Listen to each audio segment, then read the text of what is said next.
Now we will see the concept of LIFO under material pricing methods. LIFO means last in first out, so which means that the material which we bought last will be issued for the production first. Okay, so we will see the sum now.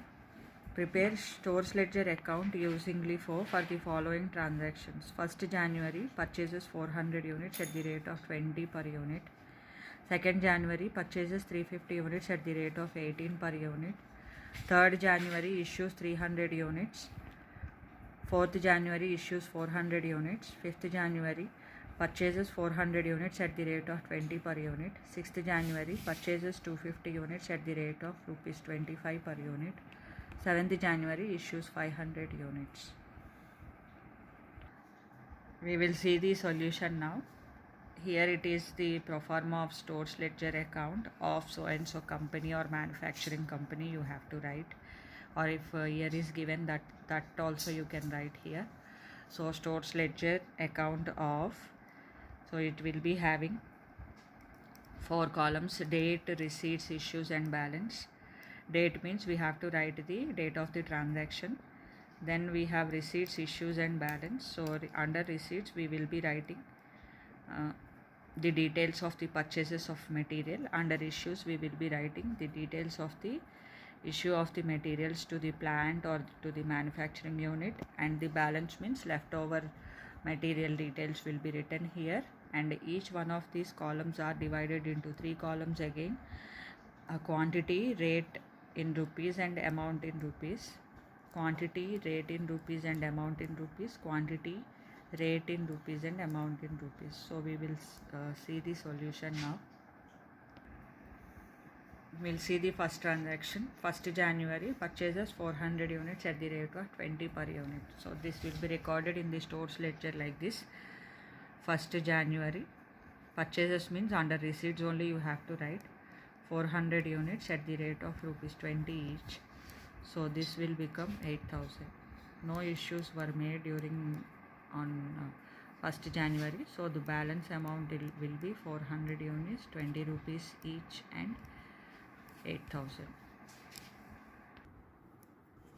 We'll see the second transaction.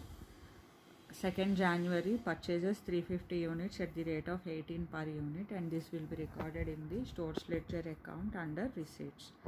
So the date will be 2nd January. Number of units purchased are 350 and each unit is costing 18, and this will become 6,300. 350 into 80. No issues were made. So balance will be, you have to write separately.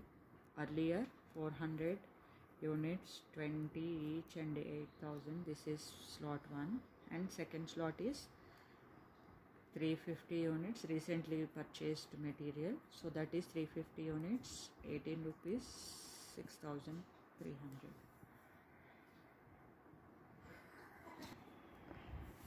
So we'll see the third transaction. 3rd January issues 300 units. So this will be recorded like this.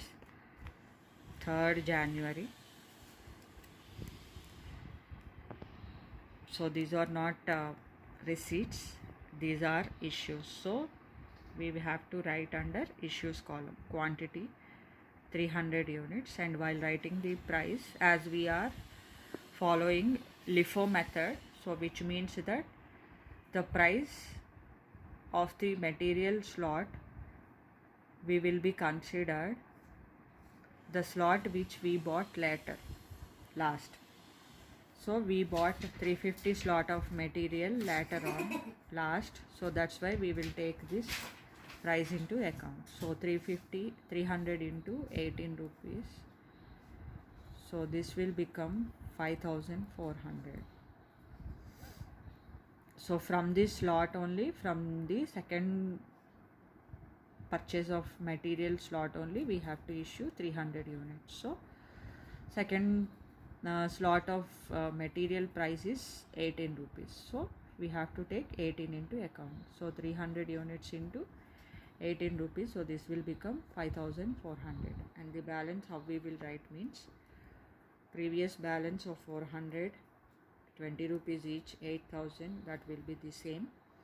And out of this 350 we have issued 300 and remaining is 50, 18 rupees, and this will become 900. We'll see one more transaction. 4th January issues 400 units. So 4th January issues means under receipts you have to keep blank 400 units. And how we will issue this 400 units means 50 units from the last slot and remaining 350 units from the first 400 slot. So this 400 has been brought from 50 from last slot and remaining 350 from this 400 slot. 50 into 80, and this 350 will be multiplied with 20. This will become 900 and 7,000. How we will write the balance means 350 is all finished, and out of this 400 slot we have issued 350 slot, and the balance amount will be 50, and this costing is 20. The total amount will become 1,000. We'll see the next transaction now. On 5th January purchases 400 units at the rate of rupees 20 per unit. 5th January purchases means under receipts you have to write 400 units at the rate of 20. 400 into 20, this will become 8,000. No issues were made on that day. And how do we write the balance means 50, 20, 1,000 means earlier balance of material, and this time newly purchased material.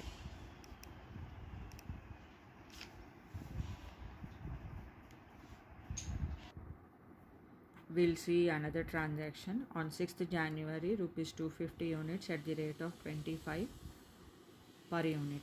Purchases only. 6th January purchases 250 into 25, so this will become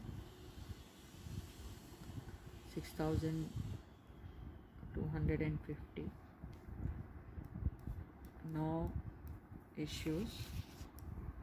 So 3 kinds of slots we have at the end of that day. 50 into 20, 1,000. 400 slot into 20, 8,000.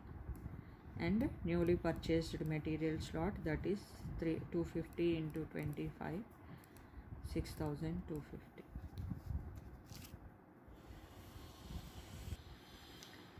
We'll see the last transaction. On 7th January issues 500 units. 7th January 500 units.